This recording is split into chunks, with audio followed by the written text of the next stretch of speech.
If you're still planting peach pits and waiting 3 years just to find out your tree grows nothing but sour, worthless fruit, you need to stop right now and watch this, because I just tested 3 different propagation methods side by side on peach, plum, and cherry, and the results are going to change how you grow fruit trees forever.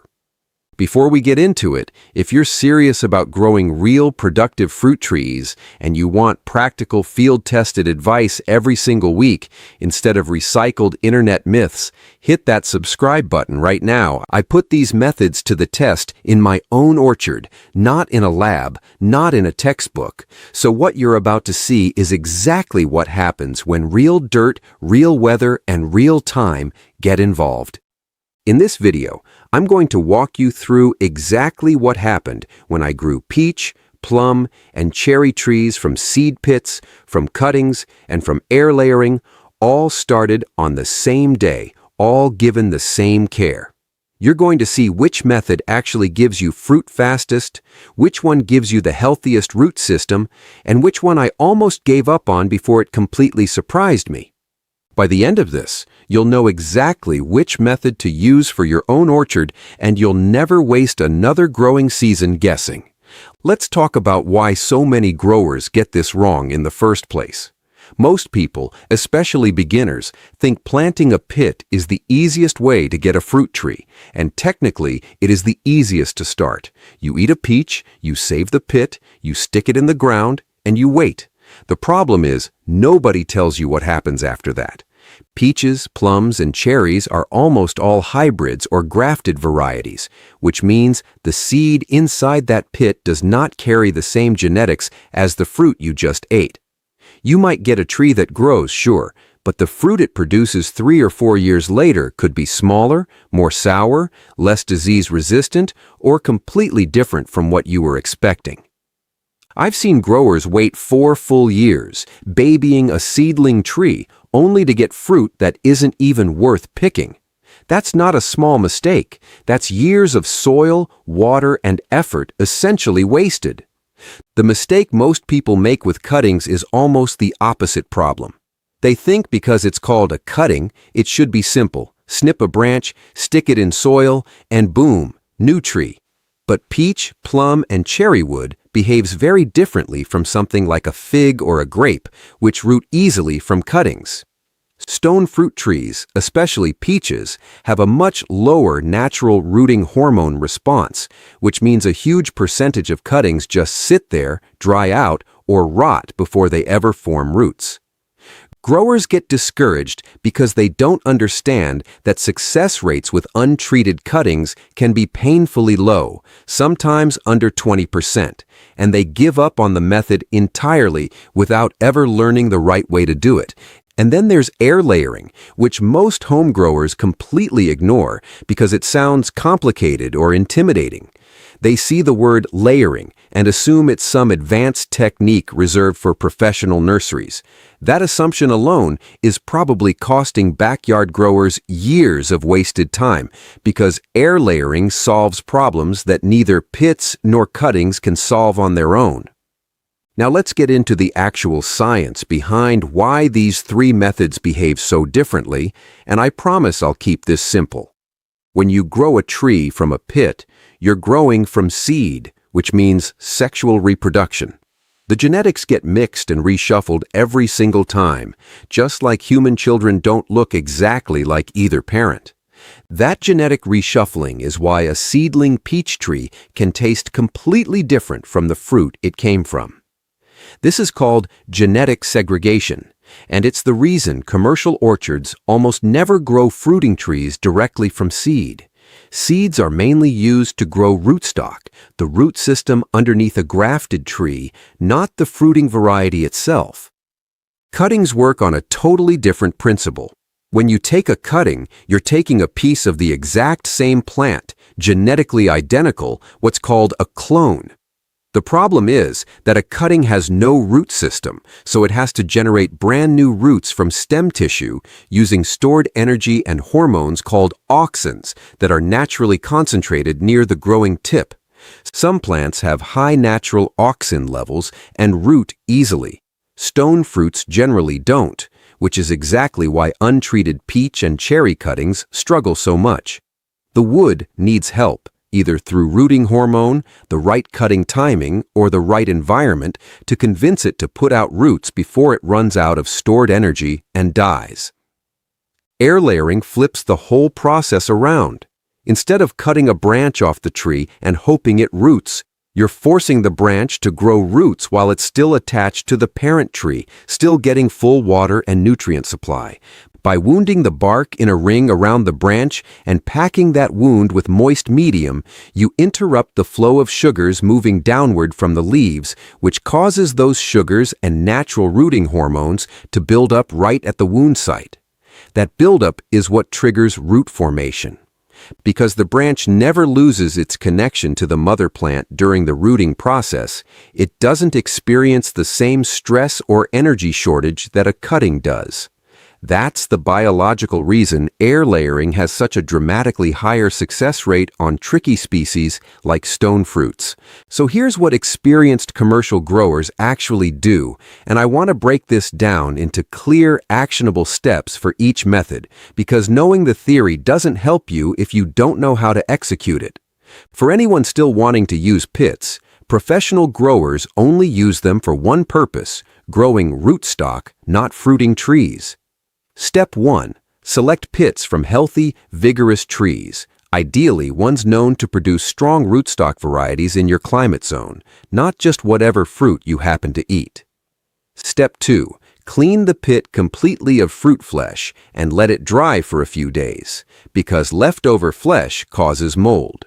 Step 3. Stratify the pits, which means placing them in slightly moist sand or peat inside a plastic bag in the refrigerator for 8 to 12 weeks. This mimics winter and breaks seed dormancy, and skipping this step is one of the biggest reasons pits fail to sprout at all. Step 4. Once you see the shell starting to crack or a small root emerging, plant the pit about an inch deep in well-draining soil. Step 5. Once the seedling reaches pencil thickness, usually within the first year, that's when you graft your desired fruiting variety onto it, combining a strong root system with known, reliable fruit genetics. For cuttings, the professional approach is much more precise than most backyard attempts. Step 1. Take hardwood cuttings during the dormant season, late winter before buds break, from healthy 1-year-old wood about the thickness of a pencil. Step 2. Cut each piece to about 8 to 10 inches long, making a flat cut at the bottom just below a node and an angled cut at the top so you always know which end is which. Step 3. Dip the bottom 2 inches into a rooting hormone with a higher concentration formulated for hardwood cuttings. Because this is not optional for stone fruits, it dramatically increases your success rate. Step 4. Insert the cuttings about halfway into a well-draining rooting medium. A mix of perlite and peat works extremely well, and keep that medium consistently moist but never soggy.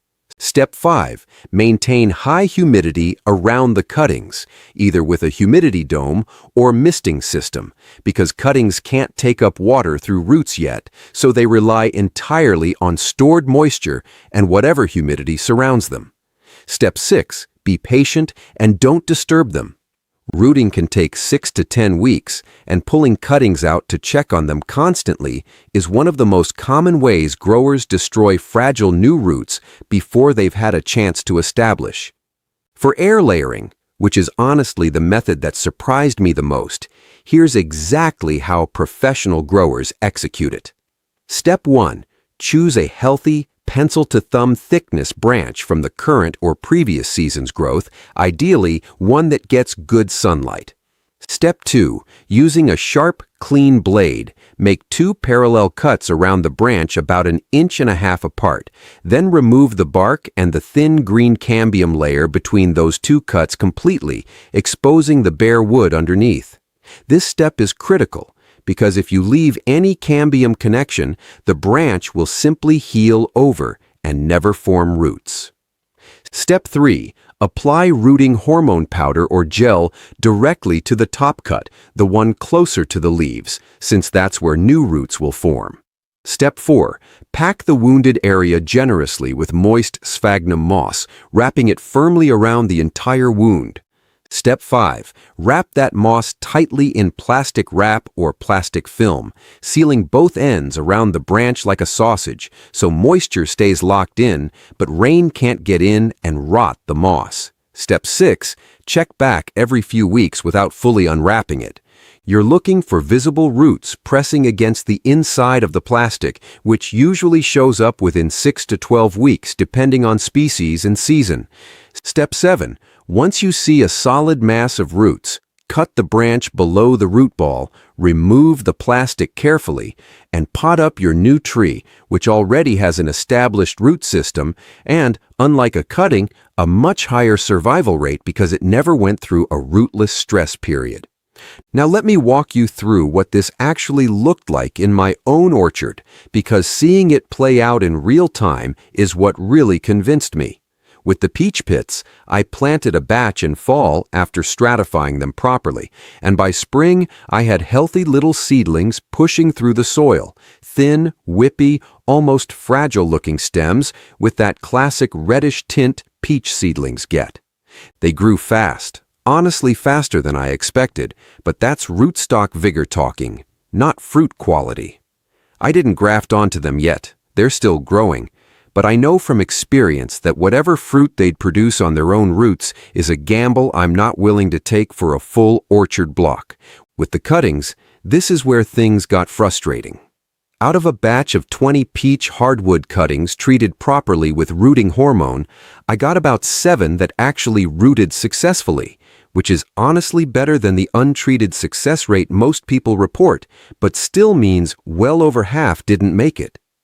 The ones that failed either blackened at the base, a clear sign of rot from too much moisture, or just dried out and shriveled because they used up their stored energy before roots formed. Interestingly, my plum cuttings did noticeably better than the peaches, close to 70% success, which lines up with what most growers report. Plums generally root easier from cuttings than peaches do. The air layering results are what genuinely shocked me. I set up air layers on peach, plum, and cherry branches, all at the same time, using the same moss and wrapping technique. Every single peach air layer rooted, everyone. When I unwrapped them, the root balls were thick, white, and healthy looking, nothing like the thin, sparse roots I saw on my successful cuttings. The cherry air layers took the longest, closer to 12 weeks. Cherries are notoriously stubborn to propagate by any method other than grafting, but even they eventually rooted at a rate far higher than what I got from cuttings. When I potted these air-layered trees up, they barely skipped a beat because they'd never experienced that rootless stress period cuttings go through. Now here's a question I want you to actually think about and answer in the comments. If you've tried propagating stone fruit trees before, which method did you use, and did it actually work the way you expected? Comment the word rooted if your attempt was successful, or comment failed if it didn't go the way you hoped.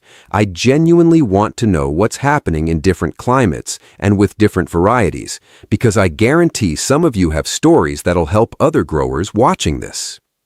Here's my golden tip, and this is something almost nobody talks about when they cover air layering.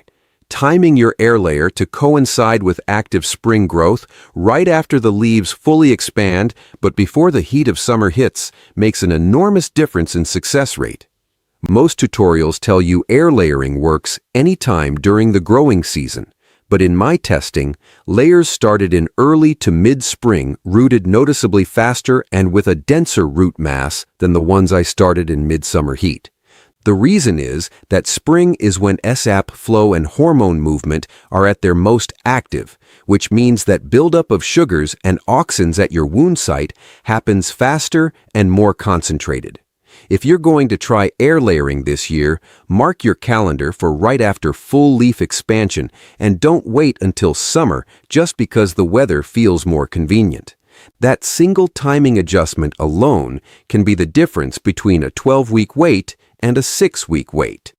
Before we wrap up, let's talk about the common mistakes I see growers make over and over with these 3 methods, because avoiding these will save you an entire growing season. The first mistake is skipping stratification on pits and wondering why nothing sprouts. Cold stratification is not optional. It's biologically required for most temperate fruit tree seeds to break dormancy. The second mistake is taking cuttings from the wrong wood, either too young and green, which rots easily, or too old and woody, which struggles to root at all. You want that 1-year-old pencil-thick wood specifically. The third mistake is not using rooting hormone on stone fruit cuttings and then blaming the method entirely when it fails, when in reality, the hormone step is what makes the biggest difference for these particular species. The fourth mistake, and this is a big one with air layering, is not fully removing the cambium layer during the wounding step. If you leave even a thin strip of that green tissue connected, the branch heals itself and roots never form, so take your time and make sure that ring is completely bare wood. And the fifth mistake, honestly the most common one I see, is impatience. Checking cuttings or air layers too frequently, disturbing fragile new roots, or giving up 2 weeks too early right before roots were actually about to form.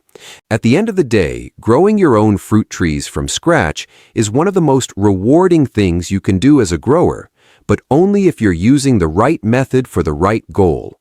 If you want strong, resilient rootstock, pits still have their place. If you want a fast, simple method and you're okay with a lower success rate, cuttings can work, especially on plums. But if you want a guaranteed way to clone a proven, productive tree with a strong root system and minimal stress, air layering is the method that earned my trust this season, and honestly, it's not close. If this video helped you understand propagation in a way that actually makes sense, do me a favor and subscribe to the channel, because I've got a lot more real orchard testing coming, not theory, actual results from actual trees. And speaking of what's next, in the next video, I'm going to show you exactly how to graft that rootstock we talked about today onto proven fruiting varieties step by step. So stick around, because that video is going to complete everything we started right here.